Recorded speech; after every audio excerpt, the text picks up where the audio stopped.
So, ladies and gentlemen, today on Sports File, it's going to be first in a kind of a series.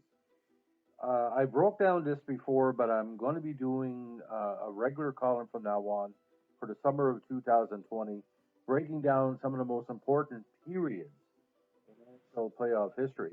And of course, we're going to start with probably one of the most ironic and devastating 60 minutes for the Quebec Nordiques franchise.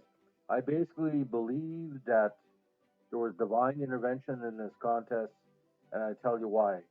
You can pretty well figure it out because I've done previous podcasts about the losing goaltender, about the '84 series, about Steve Penny, the winning goaltender.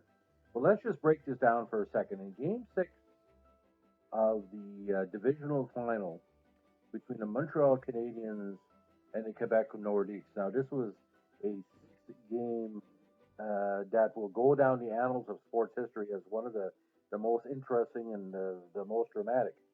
The contest was kind of getting out of control at the end of the second period. There was kind of a skirmish near the goal crease where Quebec and Montreal players started to go at it, and boys did they go at it. For at the end of the second period and the start of the third period, they had two different brawls. Now, these brawls occurred shortly after Mary Marois got caught not Mary Marois, but Bobby Smith got caught for interference at 1948. 12 seconds later, both squads heard the whistle, and here's what happened, ladies and gentlemen. These were the players that were involved and that were involved in the brawl at the start of the third period. Peter Stastny, Richard Sevigny, Louis Schlegel, Chrissy Nyland, Mario Tremblay, Wally Weir, Guy Carbonneau, Randy Moeller, Mark Hunter, Dale Hunter, Clint Malarchuk, Mike McPhee, John Amell, Randy Moeller, Chris Nyland, and again, Dale Hunter. Numerous game misconducts, numerous, fighting majors, all kind of craziness going on. Uh, Both teams basically lost in complete control, and the referees lost in complete control. They were supposed to keep the penalized and game misconduct players in the dressing room and not have them out for the warm up. And of course, the warm up occurred because they were trying to track down Louis Schlegel, because Schlegel, a distant cousin of mine actually, who was, I mentioned in a podcast earlier this week about the Baby Bulls, him being part of the '79 Birmingham squad.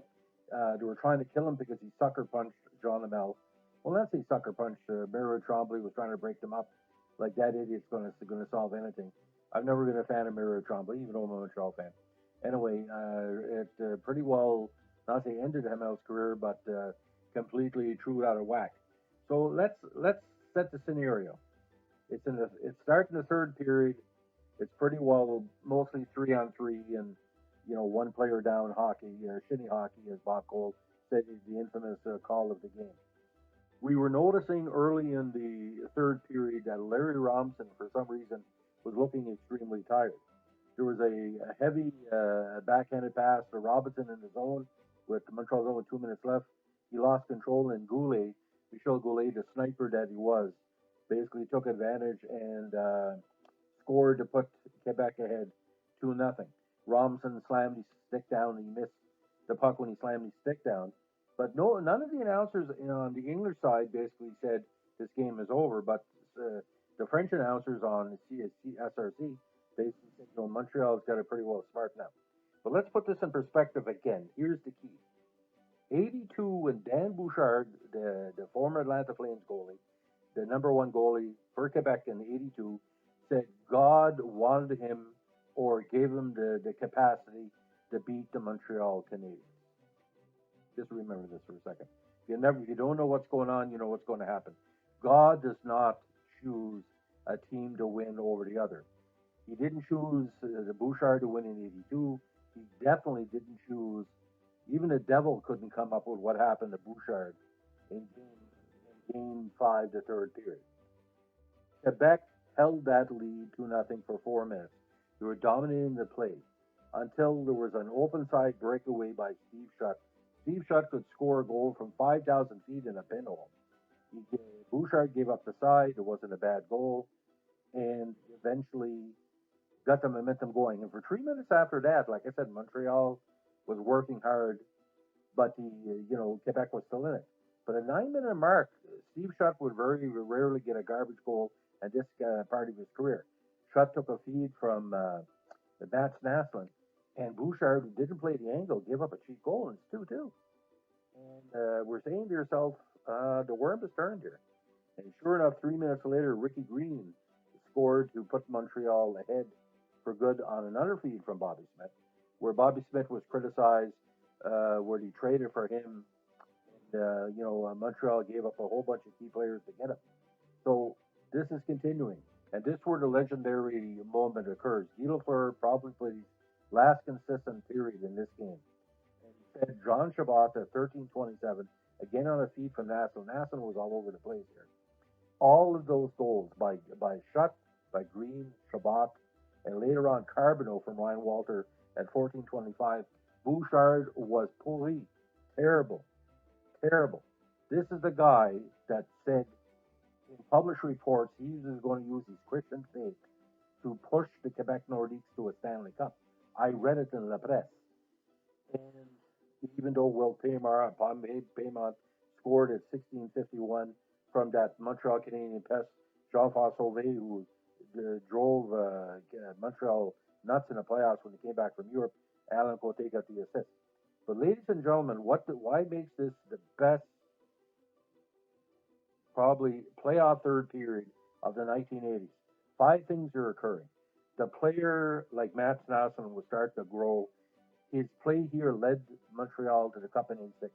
So was Bobby Smith. It's the last gasp of the Steve Shutt, Guy Lafleur Montreal Canadiens. Steve Penny, who was basically a garbage goaltender like Hoshay, he had no style. He kept Montreal in this game. But for Montreal Canadiens of 1984 to score 5 goals in 8 minutes against their nemesis in Dan Bouchard, again, it showed how Dan Bouchard, again, the most overrated goalie of the modern generation. People that go to Bouchard's camps and Bouchard's events, oh, he's a nice guy, this and that. Put it this way, it's there. It's 36 years later, and the person who's the most decorated sports editor in New Brunswick history, with 255 awards, one individually are shared, is telling to you the first person about Dan Bouchard. You've never heard about Dan Bouchard. From now on, you'll never forget that name. God, William Shatner character, Kirk. What does God need to a starship? Why does God need Dan Bouchard? If he wanted Dan Bouchard to win the cup, he would have stopped Shutt twice on those first 2 goals. He would stop Rick Green or Chabot or Carbonneau. Hockey is a rough game. The boards are hard, the puck is hard, the announcers are hard, the media is hard.